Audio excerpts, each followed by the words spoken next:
한국전쟁 당시 납북된 대한민국 경찰관의 후손이 북한을 상대로 손해배상 소송을 냈습니다. 1심 법원은 북한과 김정은 국무위원장이 5천만 원을 배상하라고 판결했는데 받아낼 수 있는 방법이 있을까요?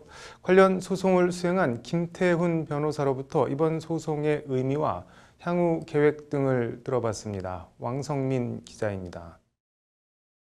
한국전쟁 당시 납북된 대한민국 경찰관 가족이 북한을 상대로 낸 손해배상 청구 소송의 1심 판결문입니다. 손해배상 청구 피고는 조선민주주의인민공화국과 김정은 국무위원장으로 돼 있습니다. 소장에 적시된 평양시 중구역 창광동 조선노동당 중앙위원회라는 김정은 국무위원장의 최후 주소가 눈길을 끕니다. 판결문 주문은 피고들이 공동으로 원고에게 불법 납치로 인한 정신적 고통에 대해 5천만 원을 지급하라는 내용입니다. 사건은 지난 1950년 9월로 거슬러 올라갑니다. 당시 경상북도 대구 제5관구 소속 최태집 순경은 경남 합천군 덕곡면 포두리 일대에서 북한 인민군에 체포돼 납북된 뒤 소식이 끊어집니다. 1949년 채택된 전시 민간인 보호 제네바 제4협약은 적대 행위나 점령이 종료된 경우 피구금자들의 본국 송환 노력 의무를 규정하고 있습니다. 해당 협약엔 북한도 지난 1957년 8월 가입했습니다. 하지만 북한 당국은 지금까지 한 번도 최태집 순경의 행방을 알려주거나 신병을 인도하기는커녕 강제 납북행위 자체를 시인하지 않고 있습니다. 이에 최순경의 딸 최모 씨는 지난해 불법 납북 및 미송환 등의 불법 행위로 인해 정신적 고통을 받았다며 소송을 냈고 1심은 최 씨 손을 들어줬습니다. 강제 납북에 의한 불법 행위와 불법 행위에 기인한 손해배상 책임이 인정된다는 것이 1심 재판부의 판결입니다. 6.25 전쟁 납북자 피해에 대해서 최초로 이게 불법 행위다라는 걸 이제 인정했다는 점에서 의미가 있고, 재판부는 특히 판결문에서 김정은 위원장의 법적 지위를 최순경을 피랍한 불법 행위를 저지른 김일성 수령의 지위를 계승한 승계자로 명시하고 있습니다.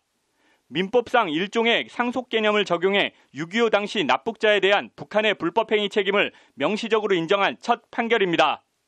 판결문은 그러면서 북한의 법적 지위를 국가가 아닌 우리 민법상 비법인 사단으로 규정하며 불법 행위 공동 책임자로 명시하고 있습니다.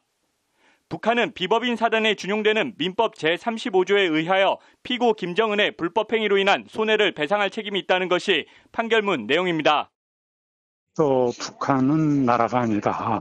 예. 단순한 하나의 집단에 불과하다라는 걸 또 인정해줬다는 점에서는 의미입니다. 관건은 1심이 손해배상 책임액으로 인정한 5천만 원을 받아낼 방법이나 수단이 있느냐입니다. 이에 대해 김태훈 변호사는 북한 조선방송TV 저작권료와 이를 관리하는 남북경제협력재단에 주목하고 있습니다.